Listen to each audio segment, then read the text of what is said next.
যুগান্তর পত্রিকা একটি রিপোর্ট করেছে, আমি সেই রিপোর্টে আপনাদের মাঝে বিশ্লেষণ করার চেষ্টা করব। সেটি হলো হাসিনাকে নিয়ে চাঞ্চল্যকর তথ্য দিলেন মুক্তিযোদ্ধা।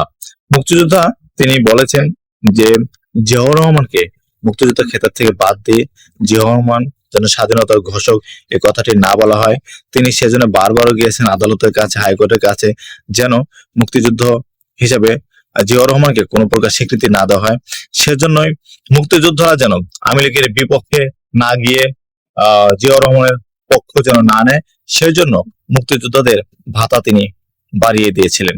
সেজন্য 20,000 টাকা করে ভাতা দেওয়া হচ্ছিল মুক্তিযোদ্ধাদের, যে কোনো মুক্তিযোদ্ধা যেন বিএনপির পক্ষে বা জিয়াউর রহমানের পক্ষে যেন না যায়, সেটি তিনি বিশ্লেষণ করার চেষ্টা করছেন সে মুক্তিযোদ্ধা। এবং তিনি বলতে চেয়েছেন যে 20,000 টাকা করে ভাতা বাড়িয়ে দেওয়ার কারণ হলো যে জিয়াউর রহমানকে আমরা যাই বলি না কেন তাকে যেন সাপোর্ট না করা যায়। কোন মুক্তিযুদ্ধ যদি জিয়াউর রহমানকে তার নেতৃত্বকে সাপোর্ট করে, তাহলে জিয়াউর রহমানের জিয়াউর রহমানের যে মুক্তিযোদ্ধা সেটাকে বাদ জিয়াউর রহমান যে একটা ইতিহাসের অংশ, সেটা থেকে বাদ দিয়ে চেষ্টা করেছিল আওয়ামী সরকার, কিন্তু শেষ পর্যন্ত সেটা হয়নি। এমনটাই বলার চেষ্টা করেছেন সে মুক্তিযোদ্ধা। সকলকে ধন্যবাদ।